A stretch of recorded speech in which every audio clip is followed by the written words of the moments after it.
Hey, RetconRaider here, and welcome back to Warhammer 40k Rogue Trader. As today, we get downright medieval. We've touched down on Thasara, we've met our two-faced host. Or rather, I should say hosts, plural, since there's obviously something hinky going on with Bluff, the fool we forcibly disarmed. A lot of questions, not much in the way of answers. And thus we turn to our local guide.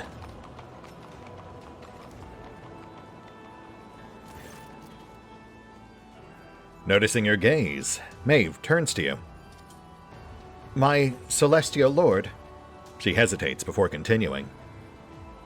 They say you are the God Emperor's anointed. Have you truly seen him? I mean, technically I feel like we could say yes. We did have that vision with Kibbles, which ended up being prophetic. But I suppose if we're talking in person... No, I've never had the pleasure, not in person at least. The Emperor is sealed away on Holy Terra, so any interactions I've had with him have been... remote. Maeve lets out a forlorn sigh. I wish I could see him, but I'm sure his splendor is so dazzlingly bright that one glance upon his visage is enough to blind a person on the spot. Oh, pardon me. You probably wanted to ask me something, didn't you?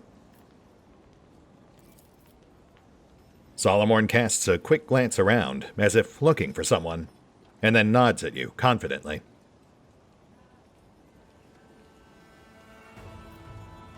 Tell me, what's it like living here on Thasara? I assume you're a member of Rualdo's court? I dare not complain, my celestial lord.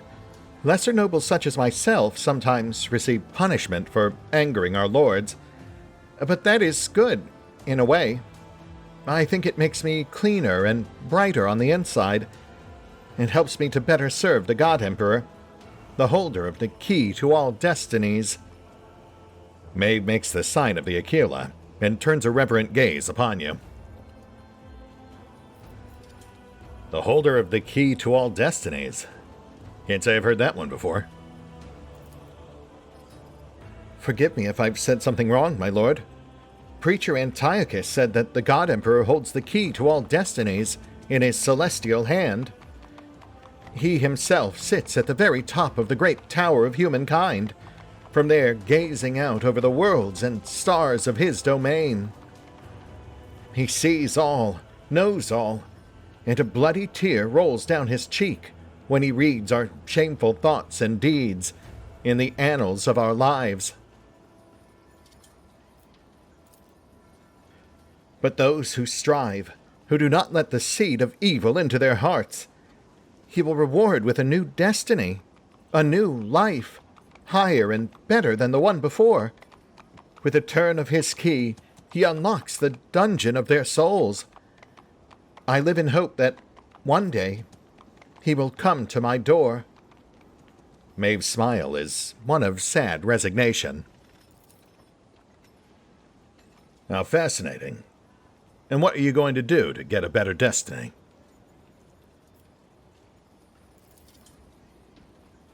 I can hope.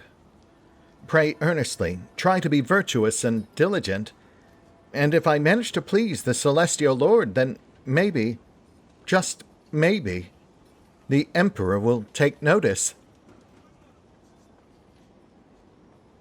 Yeah, maybe.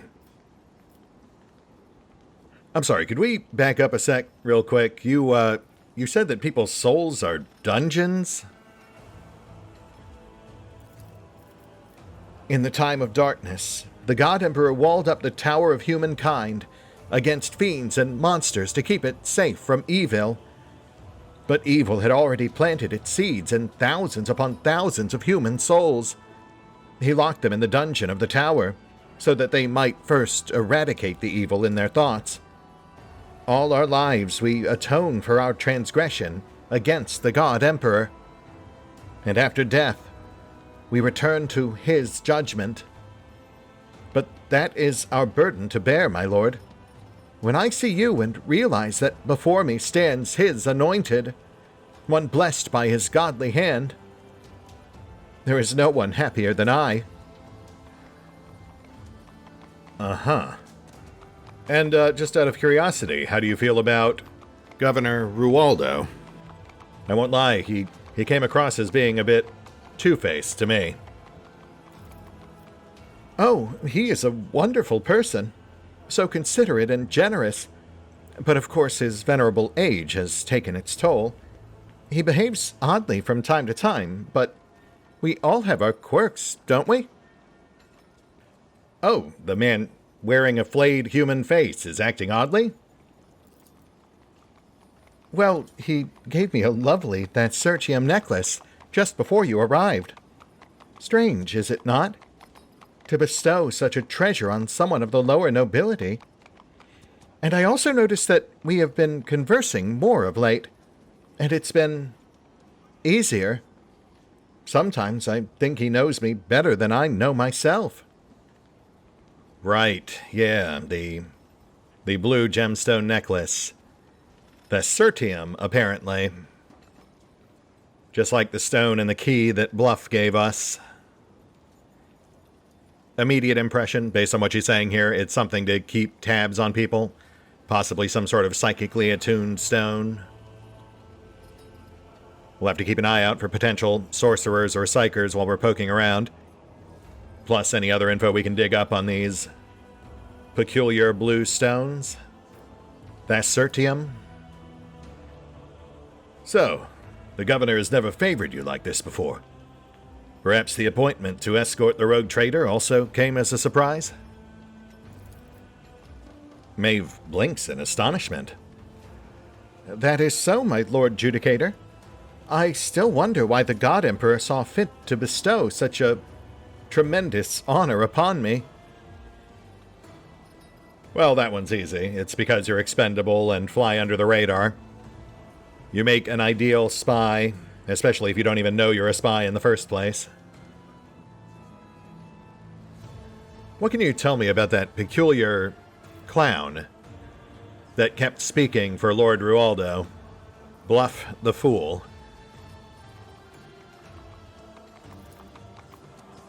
He is the best among all the court servants. Maeve looks down, but you catch the fear in her eyes. He always knows how to make the noble lords laugh. But at first, Dane's jokes were just funny pranks and puns. Those were wonderful, almost impossible at times.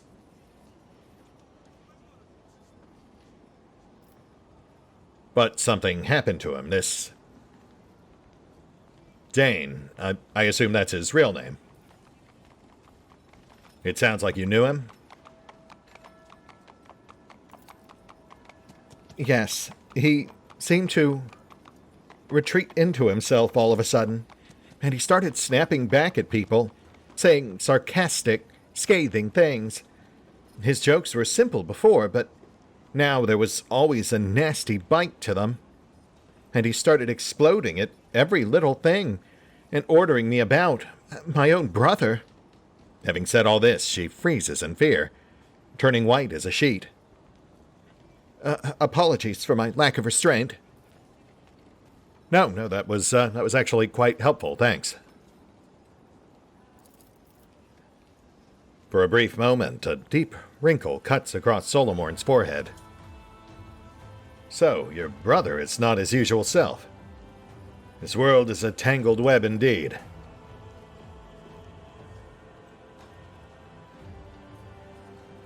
Tell me, Maeve, just out of morbid curiosity, what else do the Sarian nobles do for entertainment? Oh, would you like me to show you, my celestial lord? I was taught how to dance and sing. Oh, okay, not quite what I was going for, but why don't you tell me your favorite song? I'm sure I could extrapolate something from that. Maeve nods apprehensively, then closes her eyes and begins. With great care, she sings a passage from some local hymn about how the Emperor, who holds the key to all destinies, locked the heavens against invisible monsters and enemies of humanity. Her voice, though trembling with nerves, is surprisingly pleasant to listen to. Right, the tale you told me earlier. What's that called? The story of humanity's deliverance from darkness. It is sung once a moonlife as a reminder of the great deeds of the God Emperor, who used the key to all destinies to lock the world away from wicked things. He walled himself up in the great tower of humankind, along with all the people. He could have ascended to the stars, but he chose to stay for our sake. Though we are unworthy, we must remember this deed. I see. Thank you. That was very nice. A blush erupts on Maeve's cheeks. Thank you, Celestial Lord. For me, there is no reward greater than your praise. Yeah, don't mention it. Seriously, please.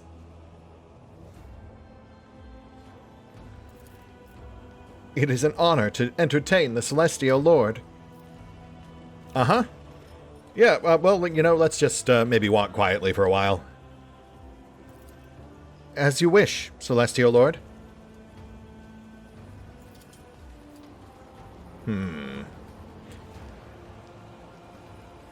Right, so off to a good start. We gleaned a couple of interesting things there. Let's see what else we can find. I'll be telling my grandchildren of this day. Cool. Good for you. We saw some lore objects. Let's go grab those.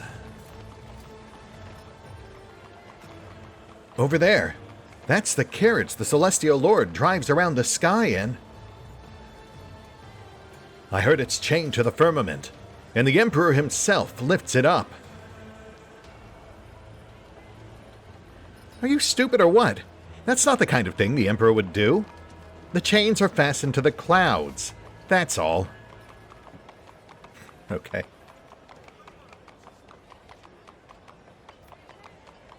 This is our chapel, where we pray to the Emperor, the holder of the key to all destinies.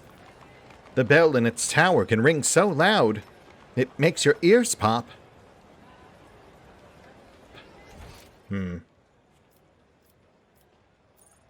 Alright, so we've got Tadua the Scorched, far side of the map.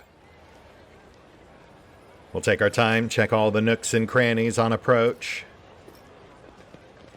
It's him!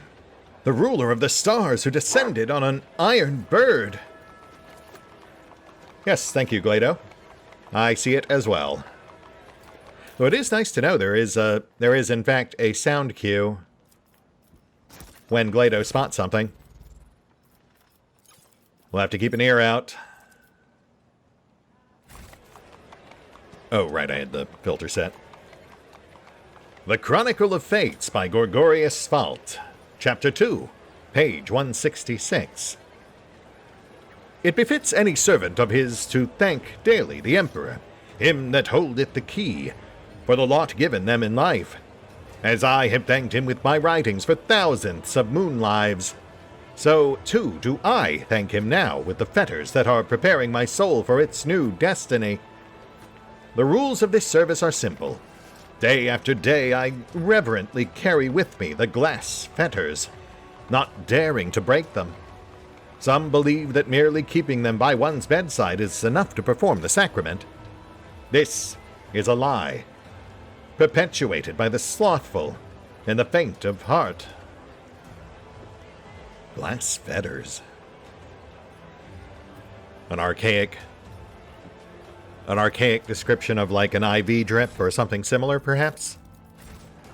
It does specifically mention that normally it would be done by bedside, but this guy implies he would just carry them around with him.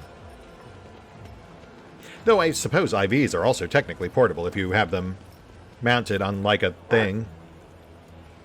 What a life, to own entire stars. Seeing people of such noble blood is the highest blessing. We thank you for your miracle, for without the stars' blessing, we are blind. May the Emperor, he that holdeth the key to all destinies, bless the celestial lord, him who descended from the sky on a bird of steel. Interesting, interesting. May your ear forever be merciful to our pleas. Our celestial lord, we've been waiting for you. Oh, have you? Well, that would imply this is the direction I'm supposed to go, then. Which means I don't want to go that way yet. I will, however, take this. The Chronicle of Fates by Gorgorius Falt. Chapter 1, Page 1. Let these instructions enlighten all who walk in my footsteps. He that holdeth the key permits none but his most faithful to change their fates, and I, the eminent Gorgorius Falt, have no right to fail him. This, my present work, will describe how a soul becomes purified, and the rituals required to prepare it for its momentous turn of fates. These being things that any servant of his who intends to break the shackles of their former life will have to undergo. Yeah, so immediate initial impression is that the locals are following like a bastardized version of the standard imperial faith that guides them towards some sort of physical transformation, likely chaos-oriented. Sounds like it involves these glass fetters, some sort of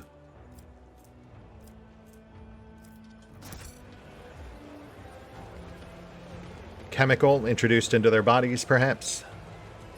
Though honestly, that kind of makes me think more Drukhari than chaos. There is a lot going on here.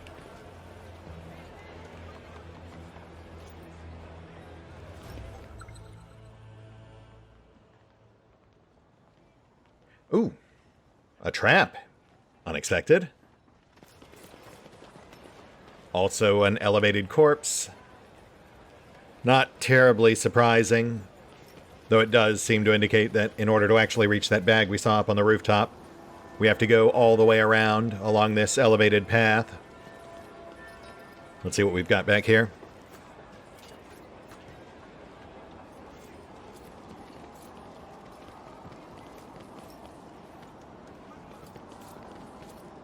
I see what others do not.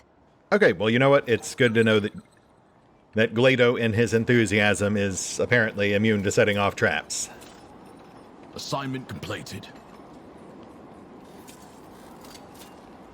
Not a problem for a proctor. Keep your eye on the price. Claustrophobia. Implant for Cyber Eagles, plus 10 perception, extra damage, extra dodge, versus obstructed enemies, melee attacks. Some other stuff, which is all honestly kind of moot since we don't actually have a Cyber Eagle. Plus, an Ebonite Sword. Targets hit with this sword suffer a number of static charge stacks equal to damage dealt by the attack. When a creature whose stacks is killed, all creatures adjacent to it suffer shock damage equal to the number of stacks. Which does sound fun, but sadly, as with many of the items I suspect we'll be finding in this particular quest, it's scaled for Act 2, so kind of useless for us now in Act 4. Right, so let's... How do we get back there?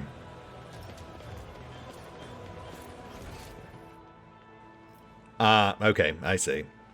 We have to go up to the second level and then just kind of follow it all the way around. Fair enough. We'll take it step by step.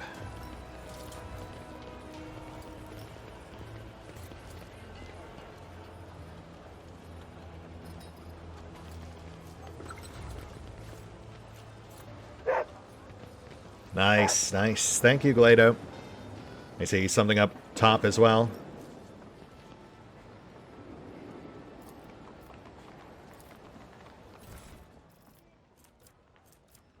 high-end trade goods. We will definitely take those.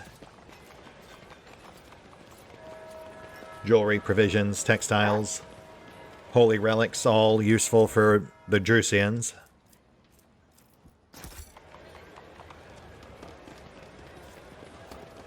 No signs of chaos stuff, though. That's really what I'm kind of keeping an eye out for. Rise to the top, or get left in the dust.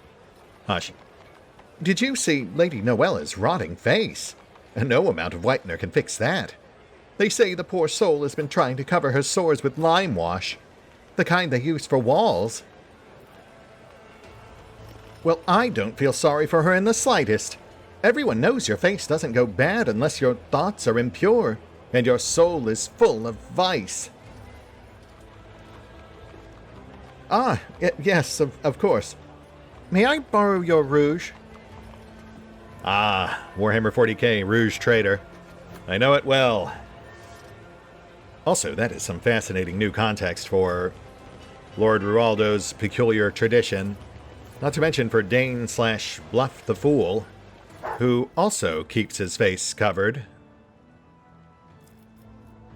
The Chronicles of Fate by Gregorius Falt. Chapter 3, page 380. The sacrament has been performed. I felt the cage open its gates. I felt him that holdeth the key open the lock of my body. At first I found it hard to breathe. It was as though the inside of my body was lined with vice that was not my own. In my mind's confusion, I cannot tell what moon life it is, or which chapter of this book I am presently writing. But the greatest one is all-knowing. Every turn of fate has been chosen by him in advance. Thus, if my new fate tries to resist me, I shall bring it to heel. I'm sure that went well. Keep your wits about you. There's our corpse again. Oop. Gentlemen. As you approach, the nobles bow gracefully. Their sewn-on faces are wrapped tightly around their skulls, and their eyes gleam with earnest subservience. One dares to address you. "Oh, celestial lord, grace us with your regard. When my brother and I heard of your arrival, we immediately sought to surprise you with an exceptional gift."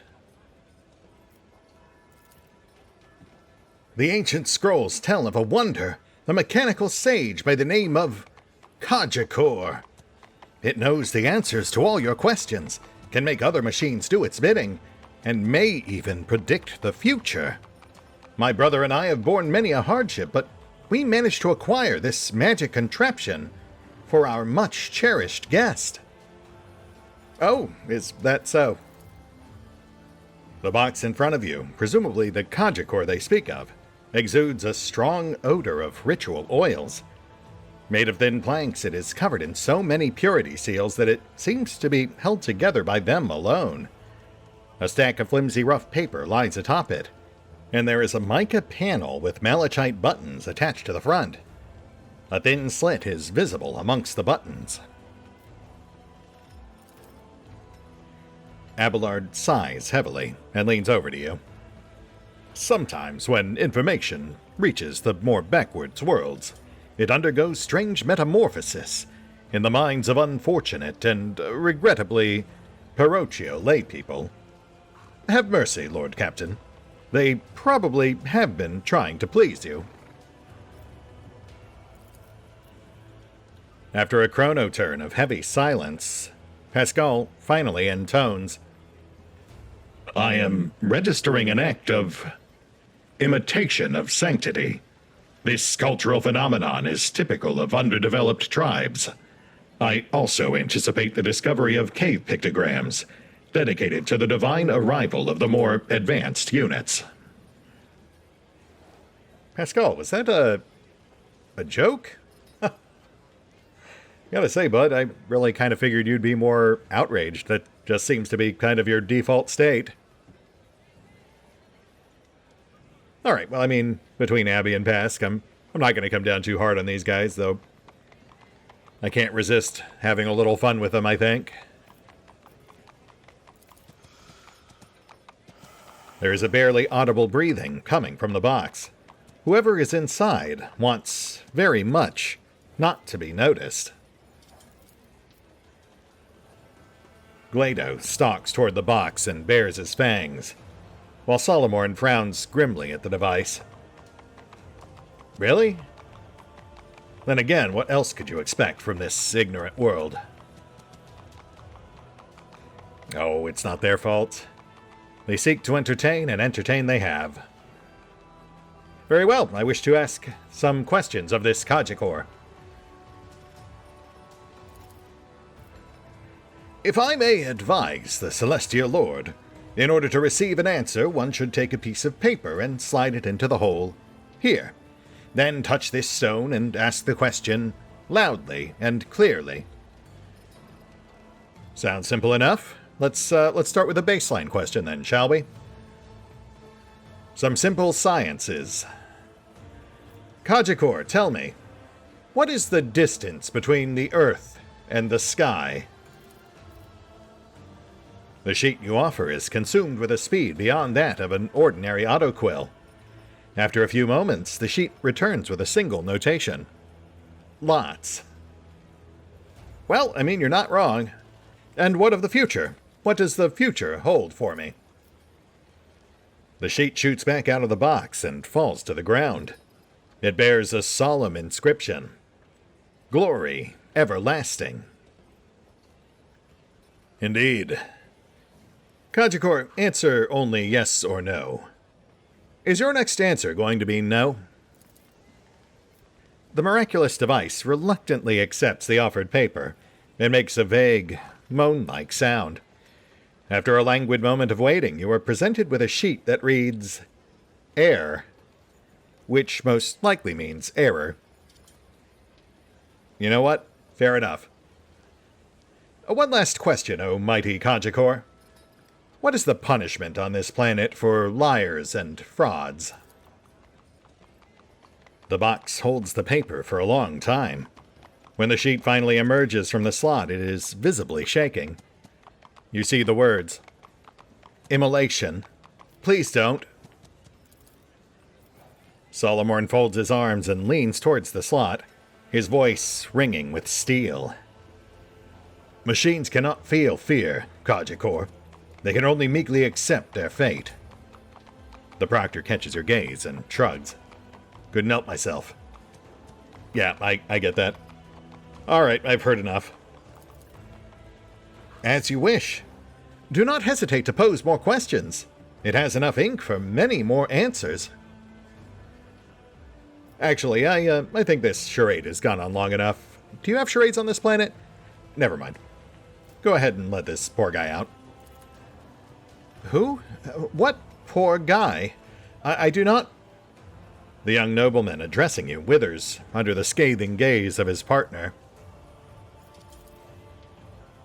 As you command, my celestial lord.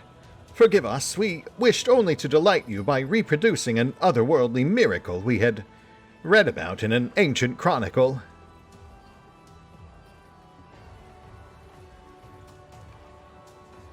Oh, wow. All these responses are a whole lot more mean-spirited than I was really wanting to be. But I guess only one of them doesn't involve lashing or killing them, so... Look, for what it's worth, I was actually quite entertained. But you should know that, were I not so understanding, I might take this as an attempt to trick or defraud me in some fashion, and may have reacted much more negatively. There are many celestial lords who are less understanding than I. We did not mean to offend. We only wished to please. Yeah, it's fine. On your way. I was kind of tempted to, just take it back to the ship, but I'm worried that if I had done that, the guy inside would have been hurt or killed in the process. That's just the sort of mean-spirited humor this game would be apt to throw at you. Especially given that our other primary option was to deliberately hurt or kill them. The enormous gate is locked fast. The horses glance at you with an odd curiosity. One of them pulls its muzzle closer and clacks its teeth, almost too greedily and hungrily for a harmless herbivore. Oh, that's not a good sign. What's that in the troughs, I wonder? Also, what's this? Oh, I see. For surely there was no way for a mere human to pull this container out by the handle. It required the might of a cyber dog, which rewards us with bloody sacrament. Area attacks with this maul create a smoke cloud. All creatures entering the area must pass a battery of resistance tests or suffer blinded, slowed, or disturbed. Interesting. Downside, of course, being that, aside from just being balanced for Act 2, it also sounds like that would be indiscriminate, so just as apt to inconvenience you as it is your enemy.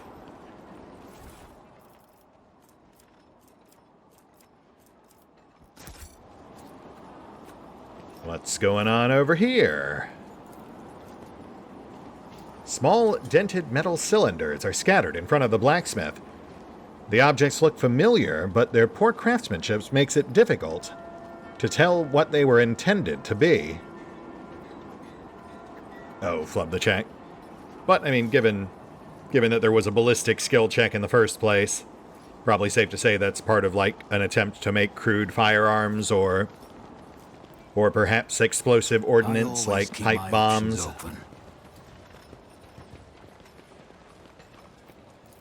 Just as I was taught.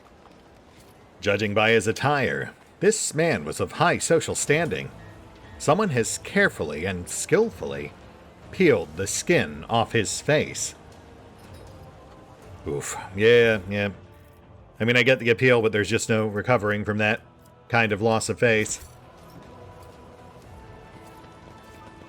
Oh, okay, I see. And then we can open this as a shortcut, I guess.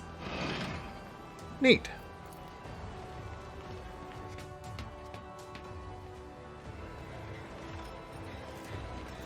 Oh, someone in the window. Who's there? Is that the Celestial Lord himself? You shouldn't have come here. Fates become tangled in this place, and faces change. Who knows if by nightfall you won't have lost yourself. Just a piece of advice. Beware the shimmering blue, or else you'll end up like Gorgorius Falt, the writer of those pages we've been finding. Guess things didn't turn out great for him after all. Who'd have thought? Ah, and then he just repeats himself. Interesting.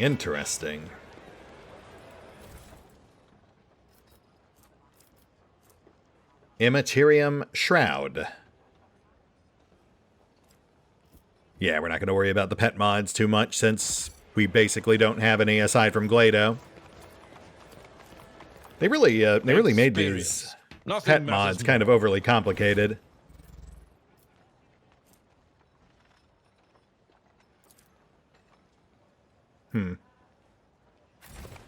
We could try dropping the key. It's marked as a quest item, but that might actually be a valid option.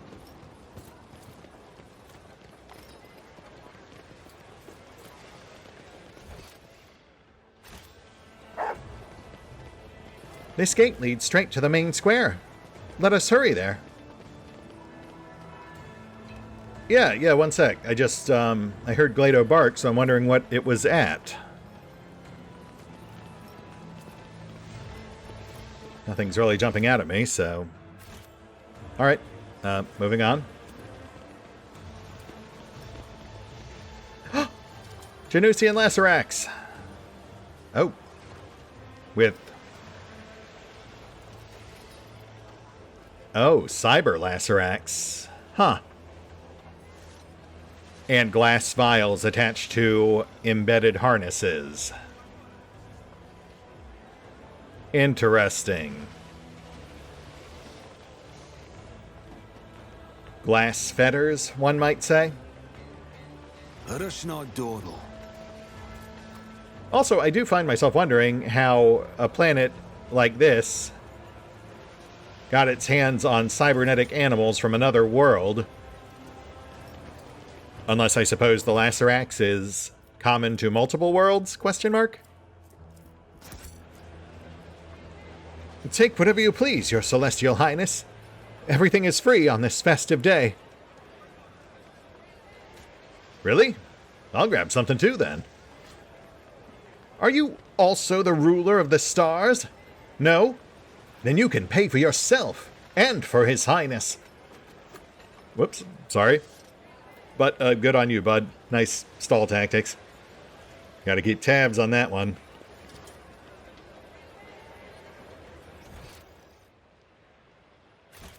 Main square is just off right. We'll avoid it for now. I just want to keep... As a child, I was captivated by the chronicles of the feudal world Urban II. Knights clad in shining armor riding their fine steeds, battling enemies of humanity, and holding feasts after their victories. But this world has only grey and mud. The same is true for many worlds in the Imperium, Lady Cassia. You should accustom yourself to that fact. Yeah, it's a lot easier to romanticize something when you're not actually living it. Tiny lice are hopping around the gilded plate. The lady squashes the insects with a small golden hammer, only for more of them to drop from her coiffed hair and into her food. Lovely.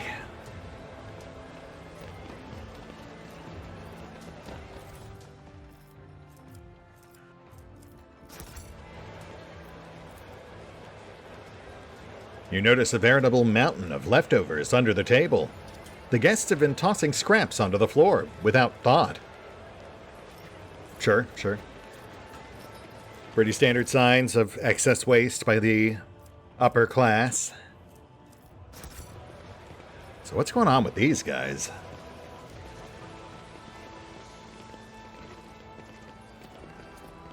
There's something not right with number 4. It doesn't know commands, just does whatever it wants, so they locked it up to keep it out of trouble, your celestial highness. I see. Also a climb check, interesting. Can't seem to interact with number 4.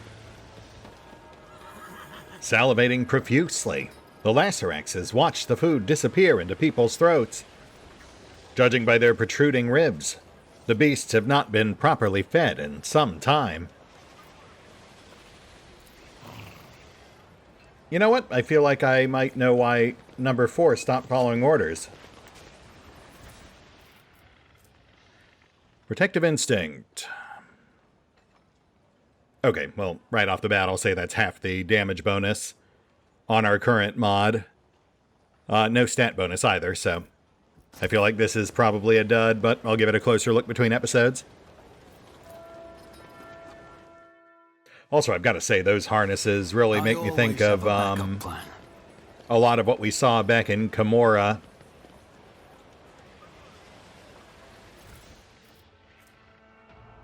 The Chronicles of Fates by Gorgorius Falt. Chapter 406, page 7875. I am impure, and my body is impure. Vital fluids not my own are stirring within me as though wood-boring beetles were digging their filthy tunnels through my frame. I must destroy this vice. I must squeeze it out. It is customary to replace an old vessel and I have replaced my rotten cage with chambers of gold. Yet I still feel filthy. For if the contents are spoilt and not merely the shell, then what can be done to achieve redemption? I must take off the fetters of my skin and cleanse its inner side of vice. Take it away, O Emperor! Take it away and give me a new cage! Alright. I mean, yeah, A rotten cage replaced with chambers of gold. Glass fetters. We have the harness cyber Lacerax is just over yonder.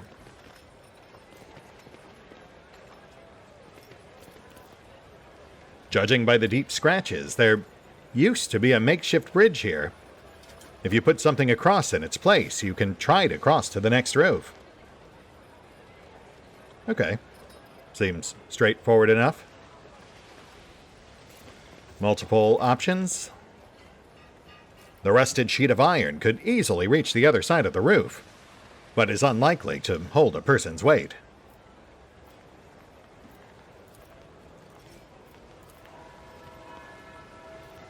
There is no doubt that this piece of iron is sturdy enough, but it is woefully short for a bridge. So what, I guess the railing we saw up top seems pretty simple for a puzzle. But I guess they can't all be overly elaborate enigmas. Despite the gaps, the metal lattice looks both sturdy and strong enough. And a trap. Actually, there's a thought that that could be what those unidentified parts we saw the blacksmith working on were. These traps we keep... Oh! These traps we keep finding all over the place. The Lex prevails. Hey, Solo, stop being hurt. Me? If you insist, Lord Captain. Thank you. Assault armor. Whenever the wearer starts their turn with no enemies in a 3-cell radius, they gain +4 MP and do not provoke attacks of opportunity this turn.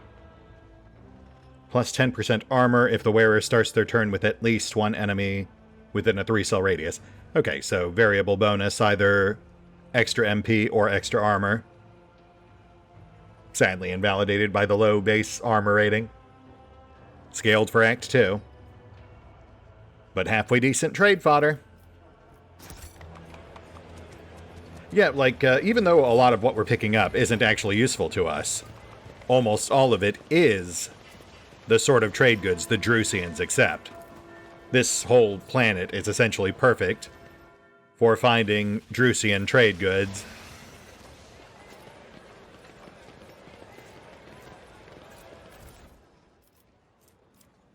Like every single thing here. All of those are good for Drusian rep. Oh.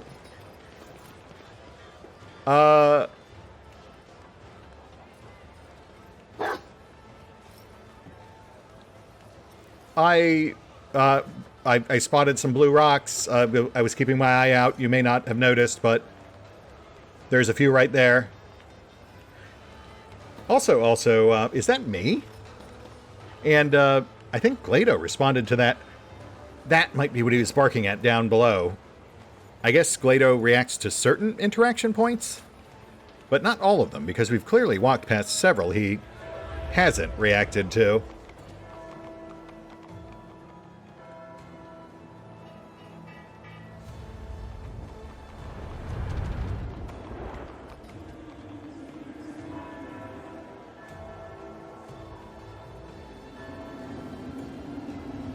Wow, look at this place.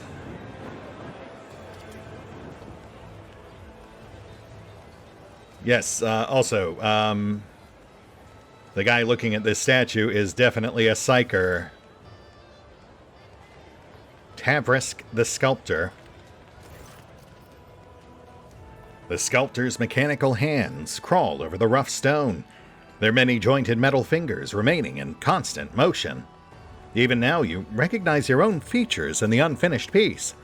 It seems someone commissioned a statue of you the moment you set foot on the planet. The old man turns his wrinkled face to you, and you see crystals where his eyes should be. Is my celestial lord here to gaze upon his destiny? Alas, my creation is not yet complete. My destiny? I was just looking at the statue. Is that what you're naming this particular piece? When I sculpt, your celestial highness, I see people's destinies in the forms I create. The visions that come to me shape not only the stone, but the person's fate as well. Your image was indistinct when it appeared before me, and my work is not yet done. What do you wish to behold? Well, I mean, are you telling me my destiny, or are you telling me what I want to see? You know what? We'll keep it simple. Show me the results of my endeavors here on Thasera. The sculptor's hands scuttle over the stone like huge metal spiders. Somehow his sightless gaze perceives exactly those details of your appearance that you are proud of the most. Your destiny will soon be complete, my lord. I will have it delivered to your celestial vessel. The glory so far. Your very life's path has been carved into stone. One who lives in the present has no reason to fear the future. But sooner or later, the future catches up with everyone. Plus fellowship until the end of the mission on Thasera. I mean, not super useful, but we'll take it. I'm sorry, I didn't catch your name. A humble creator, the governor's first sculptor, Tavrisk, who has the honor of shaping the destinies of others, but not his own.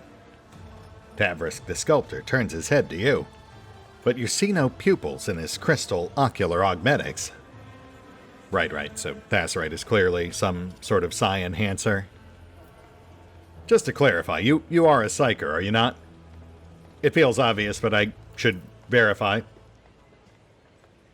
My Lord Governor calls me a foreteller and creator, others a wicked sorcerer. But there is no cause for concern. My abilities are sanctioned, and I am pure before the Emperor's celestial eye. He gestures at the tubes on the back of his head, as if to prove the truth of his words. Sure. And this crystal, this Thasserite, what can you tell me about that? I can't say I'm familiar with it. This is Thassertium, a fascinating stone born from the bowels of this planet. Like any other kind, it bends and melts beneath the sculptor's tool. But for the sculpture to come to life in earnest, they must put their very soul into it. One of his hands emerges from behind the statue and gently touches his head, seemingly of its own volition. The soul, however, obtains calluses the more the sculptor works, and mine has long since become covered in scabs. Yeah, that doesn't sound great. Does that have anything to do with your extensive augmetics? A rarity in a place like this. Unless, I suppose, you're a Lacerax. Where exactly are you from? Ah, no. Lord Rualdo had my limbs replaced before he took me from my home planet. It was so long ago, I have since forgotten what my land is like to the touch. The sculptor's mechanical arms are pierced by sticky tubes, and the elbow joints have all but worn down. It must have been a decade since these implants were last serviced. Such neglect often poses a serious threat to the person's life, and yet the old man's skin looks relatively healthy in the spots where flesh and metal meet. This man appears to belong to a rare variety of psychers, biomancers capable of recovering even from otherwise deadly wounds and diseases. Really? Considering all the talk about destinies and such, I would have expected him to be a diviner. Though I suppose a psyker can have more than one discipline. Heinrichs and Adira both come with two. Also, Kibbles, who's definitely also a diviner. Tell me, have you made similar statues for the governor? His mouth stretches into a cryptic smile. I have made thousands of statues for Waldo, but Thassa's stone flesh can never seem to sate his great ambitions. I see. Thanks. The old sculptor once more turns his unseeing gaze to the patterns in the stone before him.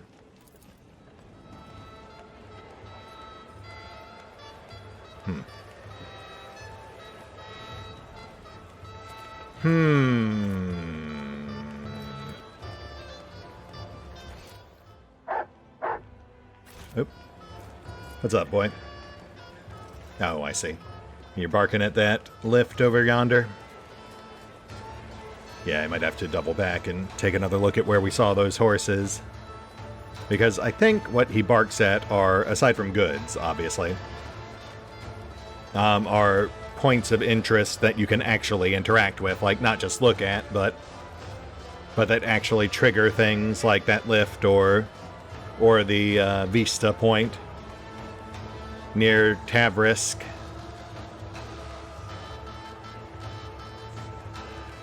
So perhaps there's something down near the horses we can still do. As for what's going on here, still leaning pretty heavy into chaos. Especially given that Tavrisk is a psyker. I feel like that does lean pretty heavily against the idea that it's yet more Drukhari shenaniganery. Though peeling faces is definitely a Drukhari thing to do. But then again, I could easily see that falling into the purview of chaos as well. That said, we'll hit the pause button for now. I'm going to double back and check a few things, and we will pick up here next time. Things aren't crystal clear just yet, but we'll keep grinding. See you then.